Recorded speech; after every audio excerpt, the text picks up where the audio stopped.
Flexible designing మీకు మేజర్గా damage తీసుకుంటామంటే కూడా కక్ష మెయిన్ వచ్చేసి ఒక 1 డే ముందు చెప్పుకుని 1 అవర్ టైం అడిగినారు. 1 అవర్ అడిగినారు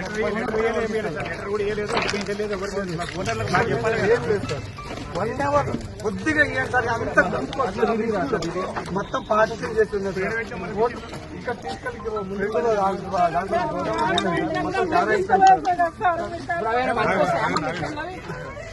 చాలా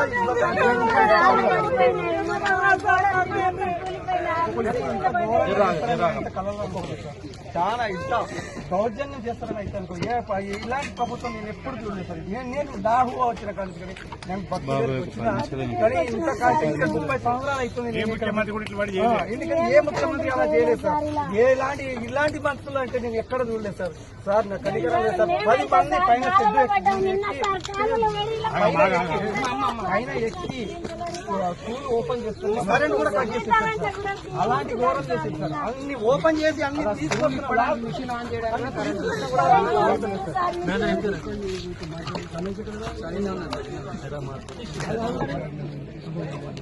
47 లక్షల మిషన్ యూవీ ప్రింటింగ్ మిషన్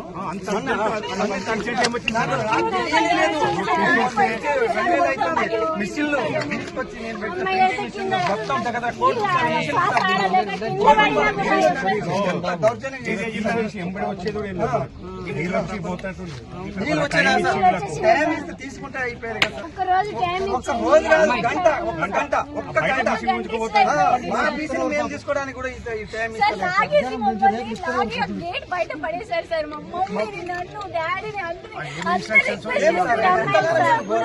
ఏం పాపం చేశాం సార్? అందులో అంతకన్నా ఏం చేశాం? ఎక్కడైనా టైం ఇవ్వాలి కదా సార్. సార్ నేను జిఎస్టీ కడతాను సార్. నాకు జిఎస్టీ ఉంది. జిఆర్ సింబల్ డిజిటల్ మీద జిఎస్టీ ఉంది. ప్రతి మంత్ నేను జిఎస్టీ చేస్తున్నాను, ఫైలింగ్ చేస్తున్నాను. నేను ఏ మెటీరియల్ కొన్నా జిఎస్టీ తోటి కొంటున్నాను. జిఎస్టీ ఉన్నది, లేబర్ లైసెన్స్ మొత్తం ఉంది, ఎంఎస్ఎంఈ ఉంది. 10 మంది ఎంప్లాయీస్ సార్. అక్కడ పడుకోవడానికి కూడా లేదు సార్. పడుకునే పిల్లలు పడుకునేది ఉంది సార్. దీన్ని వదిలేయండి సార్. కూడా వదిలేదు, ఇంత రిక్వెస్ట్ చేశాం. పడుకునేది ఇప్పుడు వాళ్ళు పడుకునే ప్లేస్ దాంట్లో గిన్నెలు అన్ని అలానే ఉన్నాయి సార్. ఇప్పుడు మా ప్రభుత్వం అది అట్లే ఉంది.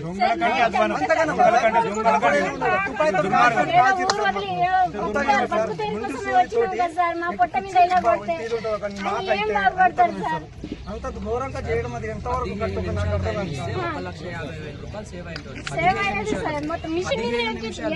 చూడు సార్. ఇప్పుడు కూడా మిషన్లు మొత్తం లోపడే ఉన్నాయి సార్. ఇప్పుడు దాకా ఇవన్నీ చేస్తూనే ఉన్నాను, మొత్తం లోపడే ఉన్నాయి.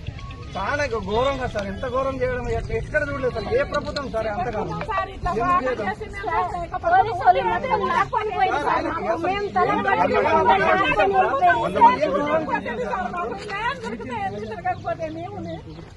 మీరు ఏదో న్యాయం చేయాలి సార్. మాకు కొంచెం హాస్పిటల్ ఎత్తుకెళ్ళి నాకు 2 చెల్లెలు, 1 తమ్ముడు. మమ్మల్ని నలుగురిని సాదుకుంటూ ఇంతమంది ఎంప్లాయీస్ కి ఎంప్లాయ్మెంట్ ఇచ్చి ఏం లాభం సార్ మాకు?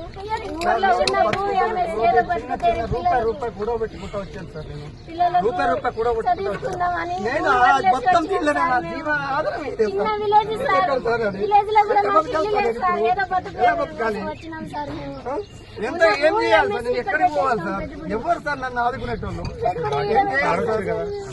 ఏం చేస్తారు సార్? కొట్లాడేది ఉన్న సార్ మన అదే మనం అదే సార్. అందుకని ఆదుకోండి సార్. ఆలోచించి అన్ని ఉంది. ప్రైవేట్ 50-50 మంది రైతులు ఉన్నారు.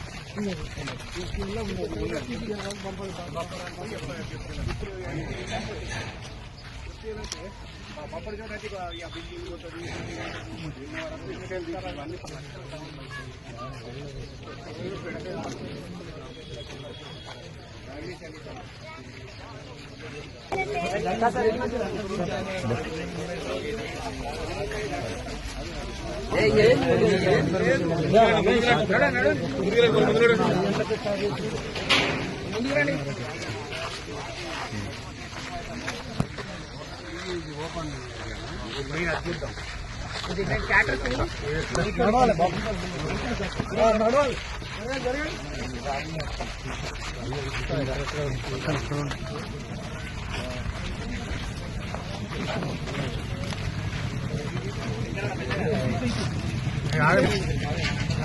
ఆగండి, వచ్చేవాళ్ళు ఆగండి, వచ్చేవాళ్ళు ఆగండి.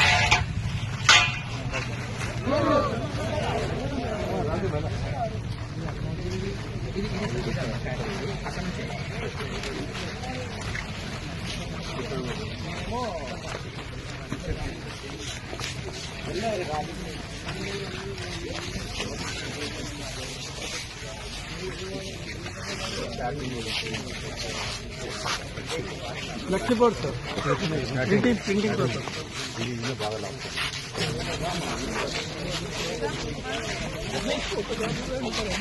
సార్ ఇది ఎక్కడండి స్థలం ఇవ్వలేదు సార్, టైం ఇవ్వలేదు సార్. కనీసం సమాన్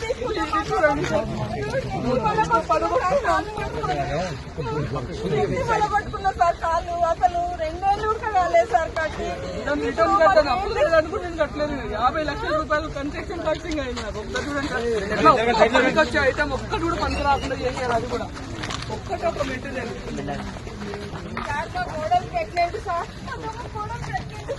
కనీసం రిఫరెన్స్ చేసినా కూడా ఇది ఉందంటే చెప్తే కూడా కనీసం వాళ్ళు మనకు ఇచ్చేయలేదు సార్. వాళ్ళు ప్రెగ్నెంట్ ఉన్నప్పుడు పూర్తి చేస్తారా అది అదే పడ్డాం సార్, కాలు మొక్కినాం వాళ్ళకి. కనీసం మాకు ఒక రోజు టైం ఇస్తే మేమే డిస్మెంటల్ చేస్తామని మేము. ఒక శిక్ష విధించాలంటే కూడా మరణ శిక్ష విధించడంలో కూడా టైం ఇస్తారు. చివరి కోరిక ఏంటంటే కూడా అడిగిస్తారు. ఇంకా దౌర్గా పట్ట పగులు మర్డర్ చేసినట్టు చేసింది సార్. ఒక్క ఐటమ్ కూడా యూజ్ ఐటమ్ చేశారు చూడండి సార్. ప్రైవేట్ వాళ్ళతో అప్పు చేసుకొని ఒక్కటే ఒక్క ఐటమ్ యూజ్ కాకుండా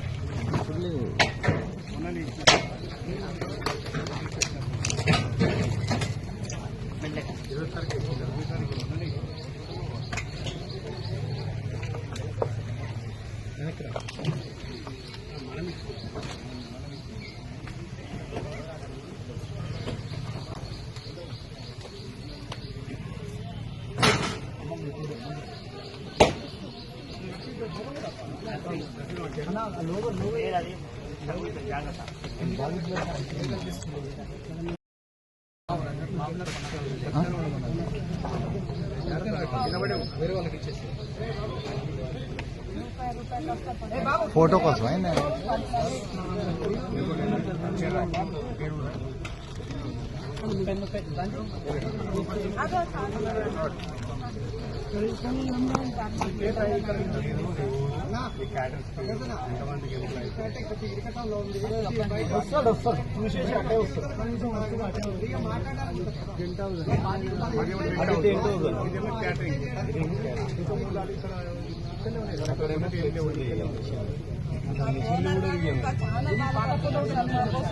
అయ్యో అబ్బాయి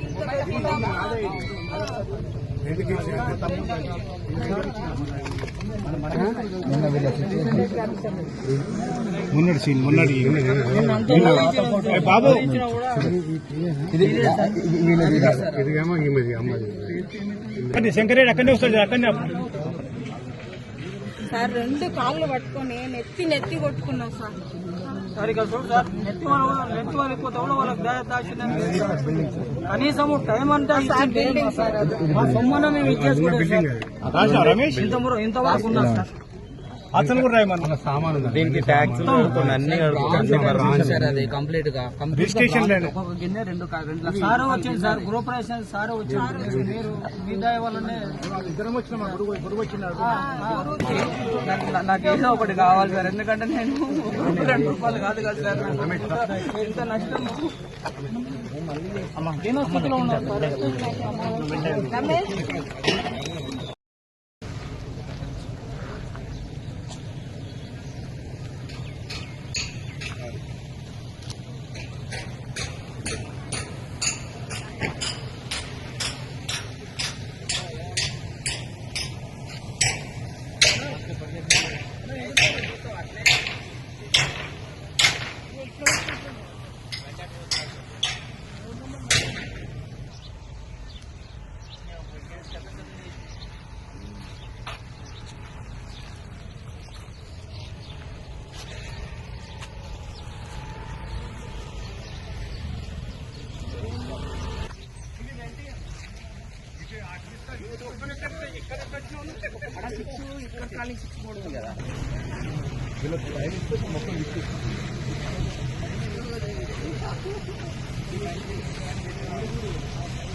నా కొడుకు చిన్న వయసు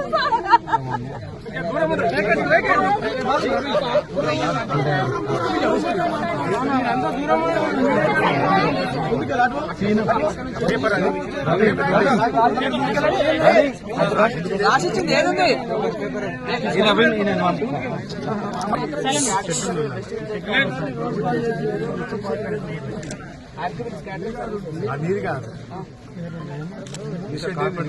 జిఆర్ సింబల్ నా పేరు Ravi sir. Flex printing sir, sign board చేస్తాను. అడ్వర్టైజ్ బోర్డ్ ప్రింటింగ్ నా పేరు రవి సార్. నాది 30 లక్షలు లాస్ ఇంటీరియర్. కూకటిపల్లిలో నల్ల చెరువు, ఒకప్పుడు ఈ చెరువు కొన్ని వందల ఎకరాలకు పంట పొలాలకు నీళ్ళిచ్చిన చెరువు. ఈ చెరువు కింద మంచి పంటలు పండుతున్నటువంటి విశ్వాసం ఉన్నటువంటి చెరువు ఈ చెరువు. ఈ చెరువు ఒకనాడు రికార్డుల ప్రకారంగా 19 ఎకరాల పైచిలకు మాత్రమే. మళ్ళీ మధ్యలో సర్వే చేస్తే ఈ చెరువు 27 ఎకరాలుగా గుర్తింపు వచ్చింది. ఒకనాడు ఈ చెరువు 19 ఎకరాలు మాత్రమే మొత్తం. మధ్యలో మళ్ళీ సర్వే చేసుకొని 27 ఎకరాలుగా వీళ్ళు రికార్డులో లెక్కించుకున్నారు. ఈ 19 ఎకరాలు ఉన్నప్పుడు కావచ్చు, 27 ఎకరాలు ఉన్నప్పుడు కావచ్చు, ప్రభుత్వపరమైన భూమి ఈ చెరువులో ఉన్నది కేవలం 7 ఎకరాల 36 గుంటలు మాత్రమే. ఈ చెరువులో ప్రభుత్వపరమైన భూమి ఉన్నది కేవలం 7 ఎకరాల 36 గుంటలు మాత్రమే. ఈ చెరువు పారకం ఉన్నప్పుడు నీళ్లు ఒడుస్తున్న కొద్దీ ఆ పట్టాదారులు ఎవరైతే ఉన్నారో, ఇవి ప్రభుత్వం ఇచ్చినటువంటి ఏకసాల పట్టాలు కావు, ఇవి ఆక్రమించుకున్న భూములు కావు, ఇవి బాజాప్తా తాతల కాలం నుంచి వెళ్ళి ఇవన్నీ కూడా పట్టా భూములు. అయితే ఒకనాడు ఈ పట్టా భూములు అయినప్పటికీ కూడా చెరువులు కాబట్టి, చెరువులు పంట పొలం నీళ్ళు ఇస్తాయి కాబట్టి రైతులు తీరినప్పుడే దున్నుకునేటువంటి గొప్ప భావన ఉండే. ఒకనాడు పన్ను కట్టకుండానే భూమి దక్కింది. పన్నులు కట్టలేక భూములు వదిలిపెట్టే సందర్భాలు ఉండే. ఇవాళ ఉన్నట్టుగా 10 లక్షల రూపాయలు 20 లక్షల రూపాయల భూముల విలువలు లేవు. 1000 రూపాయలకు ఎకరం కొనేటోడు కూడా లేని రోజులు ఉండే. ఇవాళ కూకటిపల్లిలో గజానికి 1 లక్ష రూపాయలు 2 లక్షల రూపాయలు కావచ్చు, కానీ ఒకనాడు ఈ కూకటిపల్లిలో కూడా ఓ 50 ఏళ్ల క్రితమో 60 ఏళ్ల క్రితమో పన్నులు కట్టుకునే కెపాసిటీ లేక కూడా భూములు వదిలిపెట్టే సందర్భాలు ఉంటాయి. ఇలా ఈ నల్ల చెరువులో ప్రభుత్వ పరంగా ఉన్న భూమి కేవలం 7 ఎకరాల 36 గుంటలు. మిగతా అంతా కూడా FTLలో బాజప్తా పట్టా భూములు, 50 ఏళ్ళుగా 70 ఏళ్ళుగా 100 సంవత్సరాలు ఉన్నటువంటి ఈ పట్టా భూములు ఇవి యజమానుల పేరునే ఉన్నాయి. అయితే ఈ కూకటిపల్లి డెవలప్ అయిన తర్వాత ఇక్కడ ఒక గుంటడు కూడా ఇప్పుడు వ్యవసాయం లేదు. ప్రభుత్వం ఈ చెరువులకు మురికి నీళ్ళు రాకుండా కట్టడి చేసింది. కేవలం ఈ చెరువులకు వచ్చే నీళ్ళు ఏంటంటే ఈ చుట్టుపక్కల కొట్టేటువంటి వర్షపు నీళ్ళే రావాలి, కొంత వివేకానంద కాలనీ నుంచి నీళ్ళు రావాలి తప్ప వేరే దగ్గర నుంచి నీళ్ళు వచ్చే పెద్ద వాగులు కూడా లేవు. దీనికి ఫీడర్ వాగులు లేవు. దీని కింద కూడా పెద్ద ఒక గుంటడి భూమి లేదు. ప్రభుత్వమే స్వయంగా మత్తట్లో ఏ చెరువు నిండితే నీళ్ళైతే పోవన్నో ఆ చెరువు మీద ఒక కమ్యూనిటీ హాల్ కట్టింది. ప్రభుత్వం ఉల్లంఘించింది. ఇట్లాంటి ఈ భూములలో ఇప్పుడు వ్యవసాయాలు లేవు కాబట్టి, చాలా కాస్ట్లీ భూములు కాబట్టి యజమానులు ఎవరికి లీజుకి ఇచ్చింది ఇవన్నీ? రమేష్ లాంటి క్యాటరర్స్. అంటే తెలంగాణ పల్లెల్లో ఉపాధి లేక పొట్ట చేత పట్టుకొని అమ్మ నాన్నని తీసుకొని చదువుకున్న యువకులు అనేక మంది పట్టణానికి వచ్చారు. అందులో బెస్ట్ వింటేజ్ క్యాటరర్స్ పేట రమేష్ వచ్చింది ఇక్కడ. ఒక 50 లక్షల రూపాయలు ఇన్వెస్ట్ చేసుకున్నాడు ఇక్కడ. అదేవిధంగా ఫ్లెక్సీ ప్రింటర్స్ వచ్చిండ్రు, ఆయన ఒక 40-50 లక్షల రూపాయల మిషనరీ పెట్టుకున్నాడు, షెడ్లు వేసుకున్నారు, టెంటోళ్ళు. ఒక్క మాట చెప్పాలంటే ఈ ప్రాంతానికి నల్ల చెరువుల్లో ఈ యజమానులు ఇచ్చినటువంటి లీజ్ భూములు తీసుకోవడానికి వచ్చింది కేవలం ఎవరంటే వివిధ ప్రాంతాల నుంచి, వాళ్ళ ఆంధ్ర కావచ్చు, తెలంగాణ కావచ్చు, పొట్ట చేత పట్టుకొని వచ్చి జీవనం కొనసాగిస్తున్నారు తప్ప ఎవ్వరు ఇలా కోట్ల రూపాయలు యజమానులు లేదు. ఇవాళ ఇక్కడ ఇష్యూ ఏమైందంటే ఇప్పుడు షెడ్లు కూలగొట్టి పోయిన తర్వాత భూమి సరే లీగల్గా యజమానులు కొట్లాడతారు, ప్రభుత్వం వాళ్ళు చూసుకుంటారు, ఒక ఆస్పెక్ట్. కానీ ఇక్కడ తక్కువ ధర వస్తుందని వీళ్ళు ఎక్కువ డబ్బులు పెట్టలేక, నెల కిరాయిలు ఎక్కువ ఇవ్వలేక, అడ్వాన్సులు ఎక్కువ ఇవ్వలేక పాపం ఉన్నంతలో ఇక్కడ బతుకుతున్న వాళ్ళు కనీస నామమాత్రానికి కూడా ఒక ఇన్ఫర్మేషన్ ఇవ్వకుండా వాళ్ళు అడిగింది ఏంటిది, మేము ఇవి కూలగొడుతున్నప్పుడు చూసినాం రమేష్ తల్లి కాళ్ళ మీద పడ్డది. ఎక్కడోళ్ళు వాళ్ళు మహబూబ్ నగర్ జిల్లా నుంచి బతుకొచ్చిన వాళ్ళు, ఈ బెస్ట్ వింటేజ్ క్యాటరర్స్ వాళ్ళు మహబూబ్ నగర్ నుంచి వచ్చి ఇక్కడ తండ్రి భార్య అందరు పనిచేసుకుంటే బతుకుతున్నారు. ఇవాళ ఇక్కడ ఫ్లెక్సీ ప్రింటర్స్ పెట్టుకుంటే వాళ్ళు ఎక్కడి నుంచో బతుకొచ్చినాడు. ఎవ్వరు కూడా అంటే యుద్ధం జరుగుతున్నప్పుడు ఇతర దేశాల వాళ్ళు వచ్చి మెర్సిలెస్ గా సంపుడు లేకపోతే కూలగొట్టుడు ఆస్తులు ధ్వంసం చేసేటట్టు చేస్తారు. ఇదేమి యుద్ధ భూమి కాదు, ఇది ఏమి యుద్ధ భూమి కాదు. నోరు లేని వాళ్ళు కొట్లాడకు వచ్చిన కూడా కాదు. వాళ్ళు ఒకటే మాట చెప్పిండ్రు, ఒకవేళ మాకు తెలియదు నోటీసులు యజమానికి ఇచ్చిన లేదో మాకు తెలియదు, యజమాని అయితే మాకేం నోటీసులు ఇవ్వలేదు, మేము పెట్టుకున్న మాట వాస్తవం, ఈ భూములు మా సొంతం కావు అని ఎంత వేడుకున్నా కూడా కనికరం లేకుండా ఒక శత్రువు వివరించినట్టుగా, అంటే ధ్వంసం చేయడానికి వచ్చినట్టుగా, మానవత్వం లేనట్టుగా చేసినటువంటి ప్రయత్నం అవుతుందో తెలంగాణ సమాజం అసహించుకుంటుంది. నువ్వు అనుకుంటా, నేను చాలాసార్లు చెప్పిన, ఒకవేళ మీకు దమ్ముంటే, మీకు నిజాయితీ ఉంటే, ఏ చెర్లల్లో అయితే ప్రైవేటు పట్టా భూములు ఉన్నాయో ఆ పట్టా భూములు దాని విలెంతనో కట్టి వాళ్ళకు భూములు బదులుగా భూములు ఇచ్చి తీసుకో. ఇవాళ ప్రాజెక్టులు కడతాం, అక్వైరీ చేసుకుంటాం, ప్రభుత్వ కార్యాలయాలు కడతాం, గవర్నమెంట్ అక్వైరీ చేస్తుంది. మన ఫార్మాసిటీ పేరిట 13,000 ఎకరాలను ఎట్లా అక్వైరీ చేసావు? అక్కడ ₹1 కోటి 2 కోట్ల రూపాయలు విలువ ఉన్నప్పటికీ కూడా నువ్వు అక్వైరీ చేసి 10 లక్షల రూపాయలకు అక్వైరీ చేస్తావు. ఏదో ఒక అక్వైరీ చేయాలి కదా. నువ్వు అక్వైరీ చేయకుండా నీ తాత జాగీర్ లాగా నువ్వు ఇవాళ వచ్చి ఇవాళ మొత్తం కూలగొడతా, నువ్వే ఇవాళ కొత్తగా పుట్టొచ్చినట్టుగా, నువ్వే కొత్తగా ముఖ్యమంత్రి అయినట్టుగా, అంతకుముందు ప్రభుత్వాలు లేనట్టుగా, ప్రభుత్వాలకు ఈ ఎకలాజికల్ బ్యాలెన్స్ గురించి లేకపోతే ఇతరత్వ గురించి ఆలోచించడానికి మాట్లాడే మాటలు థర్డ్ క్లాస్ మాటలు ఇవి. నేను అడుగుతా ఉన్నా, ఇలా వాళ్ళు అంటున్నారు మేము చెరువులను కాపాడాలి. నేను అంటున్నా, చెరువులు కాపాడే ధైర్యం నీకుంటే, దమ్ముంటే, నిజంగానే ఆ మంచి అభిప్రాయం అనుకుంటే నా హుస్సేన్ సాగర్లో తాగే నీళ్ళు లెక్క తయారు చేయి ఫస్ట్. ఇవాళ హైదరాబాద్లో ఉన్న అన్ని చెరువులు పంట పొలాలకు నీళ్ళెచ్చుడు కాక అవన్నీ కూడా మురికి కూపాలుగా మారిపోయినమాట వాస్తవమా కాదా? ఇవాళ ఆ చెరువు చుట్టుపక్కల ఉన్న వాళ్ళు దుర్గంధపూరితమైన బతుకుతున్నారు. ఈగలు, దోమలు, గుర్రపు డెక్క వాసన, అసలు జ్వరాలు. ఎవరు కట్టుకున్నారంటే తక్కువ ధరకు వస్తుందని చెప్పి వాళ్ళు కట్టుకున్నారు. నేను అంటున్నా ప్రభుత్వాన్ని, ఇవాళ మీరు వాళ్ళకు సామాన్యులు కావచ్చు, వాళ్ళు నీతో యుద్ధానికి రాకపోవచ్చు, వాళ్ళు కోర్టు మెట్టెక్కే డబ్బులు లేకపోవచ్చు, కానీ వాళ్ళ ఏడుపు, వాళ్ళ కన్నీళ్ళు, వాళ్ళ ఉసురు నీకు తాకకుండా పోయి గుర్తుపెట్టుకో. నువ్వేమనుకుంటున్నావు? ఇలా ఏ ఉపాధి కల్పిస్తా అని చెప్పినవో, పేదలకు అండగా ఉంటా అని చెప్పినవో, పేదల బతుకుల్లో వెలుగు నింపుతా అని చెప్పినవో, నువ్వు అనేక రకాల హామీలు ఇచ్చినవో, ఇలా మహిళలకు 2,500 రూపాయలు ఇస్తా, భూమి లేని వాళ్ళకు 12,000 రూపాయలు ఇస్తా, నేను ఇది ఇస్తా ప్రగల్భాలు పలికినవు. ఇచ్చుడు పక్కకు పెట్టు, నీ పెన్షన్లు, నీ బియ్యం కార్డులు, నీవన్నీ పక్కకు పెట్టు. కానీ వాళ్ళ కాళ్ళ మీద వాళ్ళు బతికేటువంటి సామాన్యుల బతుకుల్లో మట్టి కొట్టి నువ్వు వాళ్ళ జీవితాల్లో ఇలా నిప్పులు పోసి నువ్వేం సాధిస్తావని చెప్పి రేవంత్ రెడ్డి అడుగుతున్నాడు. నీకు ఏం మానవత్వం ఉంది? నువ్వు అనుకుంటున్నావు నువ్వు చాలా గొప్పగా చేస్తున్నా. కొద్దిమంది తెలియని వాళ్ళు, సోషల్ మీడియాలో ఉన్నటువంటి వాళ్ళు కావచ్చు, కొద్దిమంది తెలియని వాళ్ళు ఏమనుకుంటారంటే నిజమే చెరువులు అక్రమంగా ఆక్రమించుకున్నారని చెప్పండి. అరే అక్రమంగా ఆక్రమించుకున్నారా, సక్రమంగా ఆక్రమించుకున్నారా బయటపెట్టు. నేను అడుగుతున్న ప్రభుత్వం దమ్ముంటే ఈ హైదరాబాద్లో ఎన్ని చెరువులు ఉన్నాయి, ఇన్ని చెరువులు ఎన్ని మాయమైనవి, ఈ మాయాని కారకులు ఎవరు? ఇవాళ బతుకమ్మకుంట అంబరిపేటలో ఎవడు మాయం చేసిండు? ఇవాళ నేను చాలాసార్లు చెప్పిన, కరీంనగర్లో 3 కుంటలు ఉండే 3 చెరువులు ఉండే, దాంట్లో కలెక్టరేట్ కట్టిండు.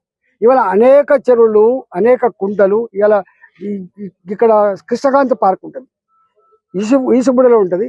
అనేక చెరువులు మాసప్ ట్యాంక్, దాని పేరే మాసప్ ట్యాంక్, ఇలా క్రికెట్ గ్రౌండ్ అయిపోయింది. ఇలా ఇవాళ నీవు కొన్ని వందల చెరువులు డిస్మాంటిల్ చేసి పార్కులు పెట్టి దాంట్లో ఇవాళ హుస్సేన్ సాగర్ లో ప్రసాద్ సినీ మ్యాక్స్ ఎక్కడి నుంచి వచ్చింది, జలవిహార్ ఎక్కడి నుంచి వచ్చింది, అక్కడ ఉన్నటువంటి హాస్పిటల్ ఎక్కడి నుంచి వచ్చినాయి, అక్కడ ఉన్నటువంటి పారడైజ్ బిర్యానీ సెంటర్లు ఎక్కడి నుంచి వచ్చినాయి, అనేక మాల్లు ఉన్నాయి. అలా అవన్నీ కూడా ఎఫ్టీఏలో ఉన్నాయి, అవన్నీ ఎఫ్టీఏలో ఉన్నాయి. కానీ నువ్వు వాళ్ళ జోలికి పోయేటువంటి సత్తానికి లేదు. ఇవాళ ఎవరి జోలికి వస్తావు నువ్వు చిన్నలు నువ్వు అంటున్నావు ఏదో నాగార్జున పడ్డా, నీకేం కక్ష ఉందో నాకు తెలియదు. నిన్న ఒక ఆయన మాట్లాడుతాడు, ఆయన దానికి హైడ్రాక్ ఇన్ఛార్జ్గా ఉన్నాడు. శ్రీనివాస్ రెడ్డి షెడ్డును కూలగొట్టిన ఆయన నాయకుడు. నేను అంటున్నా, నాయకుడు నువ్వు ఎట్లా కూలగొట్టినో రేపు పోటీ తెలుస్తుంది.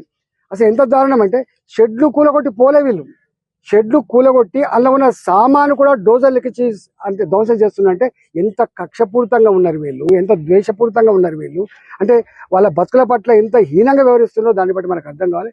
తప్పకుండా ఇవన్నీ అంటున్నా, ప్రభుత్వం ఏ పేదల ఆస్తులైతే ధ్వంసం చేసిందో వాళ్ళ అసెట్ చేసి నువ్వు నష్టపరిహారం కనుక ఇవ్వకపోతే నువ్వు అనుకుంటున్నావు ఇది ఇక్కడితో ఆగిపోద్ది అనుకుంటున్నావు. వాళ్ళ ఉసురు, వాళ్ళ దుఃఖం, వాళ్ళ కన్నీళ్లు ఊరికే పోవు. వాళ్ళకు అండగా కోటాను కోట్ల మంది ప్రజలు ఉన్నారు. ఇలా హైదరాబాద్లో చెరువుల పక్క పొంటి కానీ ఆనాడు మనిషి తిరిగినటువంటి అడవులలో చెట్లు వేసుకొని గుడిసెలు వేసుకొని జీవించడం అంతా కూడా పేదవాళ్ళే. ఇలా వాళ్ళ సంఖ్య వాళ్ళు ఏదో 5 లక్షలు 10 లక్షలు కాదు, హైదరాబాద్లో ఉన్నటువంటి వీళ్ళ కంటే కూడా అత్యధిక పాపులేషన్ కలిగినటువంటి పేదలు కంటి మీద కొనుక్కులేదు. ఇప్పుడే అంటుండే ఆయన సార్ ఇది కూలగొట్టి నిజమే కానీ పక్కకున్న వాళ్ళంతా కూడా ఇలా వాళ్ళు భయపడుతున్నారు సార్, నిద్రపోతున్నారు సార్ అని చెప్తారు. అరే నీకు కోట్ల మీద ఎందుకు నీకు ఇంత అపనమ్మకం? ఇలా సాటర్డే అయితేనే సండే అయితేనే కోర్టు మెట్లు ఎక్కలేరు అంటే కోర్టులు గంత అనాలోచితంగా ఉంటాయా? కోర్టుకు ఆలోచన లేదా? కోర్టుకు మానవత్వం ఉంటుంది. ఇవాళ హైకోర్టు ఇట్లాంటి పేదవాళ్ళు రేపు ఎప్పుడైనా నష్టం జరుగుతుందని చెప్పి ముందస్తు గమనించి ఎక్కే మెట్లు కోర్టు మెట్లే. ఆ కోర్టు కూడా సాటర్డే ఉండదు కాబట్టి, సండే ఉండదు కాబట్టి, అంటే మీకు జడ్జిల మీద నమ్మకం లేదు, చట్టాల మీద నమ్మకం లేదు, మీకు కోర్టుల మీద నమ్మకం లేదు, మీకు దేని మీద నమ్మకం ఉంటుంది? అంటే సాటర్డే సండే వచ్చిందంటేనే నువ్వు డోజర్లు బయటకు వస్తున్నాయి, నువ్వు కూలగొడుతున్నావు. అర్థం ఏంటంటే వీళ్ళు ఎక్కడ పోతారో కోర్టుకు, ఎక్కడ స్టే తెచ్చుకుంటారో వీళ్ళు కోర్టు. అంటే కోర్టులు స్టే అట్లనే ఇస్తాయా? ఆలోచించిస్తాయి వాళ్ళు. ఇలా వాళ్ళు మాట్లాడుతున్నారు చెరువులు కాపాడవలసిందే. చెరువులు కాపాడవలసిందే రా. నీ భూమి ప్రభుత్వ పరమైన భూమి ఎంత ఉంది, ప్రైవేటు పరమైన భూమి ఎంత ఉంది, కాపాడుద్దా? ఇవాళ ఈ నల్ల చెరువులో పేదల గుడిసెలు పీకి వాళ్ళ జీవితాల్లో మట్టి కొట్టినటువంటి దుర్మార్గ ప్రభుత్వం ఎక్కడ కూడా తప్పించుకోజాలదు. తప్పకుండా ప్రజలు చాలామంది మేధావులకి నేను విజ్ఞప్తి చేస్తున్నా, పర్యావరణవేత్తలకు విజ్ఞప్తి చేస్తున్నా, మీరు టీవీలలో ఈయన చేసే పని చూసి ఆహా ఓ అనేటువంటి వాళ్ళకు రా ఎంక్వైరీ చేయండి. వాళ్ళ బతుకులు ఏంటి, వాళ్ళు ఎప్పటి నుంచి జీవిస్తున్నారు, అవన్నీ కూడా ఎంక్వైరీ చేయండి. తప్ప ఉత్తగానే ఈయన ఏదో గొప్ప పని చేస్తుందని చెప్పి మీరు భ్రమలో ఉంటే రేపు ఇలా వీళ్ళ వంత అవుతుంది, రేపు ఇంకొకరి వంత అవుతుంది అని చెప్పి నేను తెలియజేస్తున్నా. నల్ల చెరువులో జరిగిన దుర్మార్గాన్ని ఖండించడమే కాకుండా ఇక్కడ స్థానిక ఎంపీని తప్పకుండా ఎలా అనుకుంటున్నారు, ఇలా అధికారం ఉందని పోలీసులు ఉందని చెప్పి నువ్వు తాత జాగిర్లాగా నువ్వు ఏది పని చేస్తున్నావు. కానీ ఇది చెల్లదు బిడ్డ, ఇది చెల్లదు. చరిత్రలో చాలా మంది ఇట్లాటోళ్ళు పోయిండ్రు, కాలగర్భంలో కలిసిపోయిండ్రు. ప్రజలు తలుచుకుంటే ప్రజల కన్నీళ్ళల్లో కొట్టుకపోతావు బిడ్డ అని చెప్పి హెచ్చరిస్తూ వీళ్ళ ఈ నష్టపోయినటువంటి వాళ్ళందరూ కూడా అసెస్ చేసి మళ్ళీ వాళ్ళ బతుకులు నిలబెట్టే ప్రయత్నం చేయమని చెప్పి నీకు డిమాండ్ చేస్తూ ఇలా దీన్ని ఖండిస్తున్నా.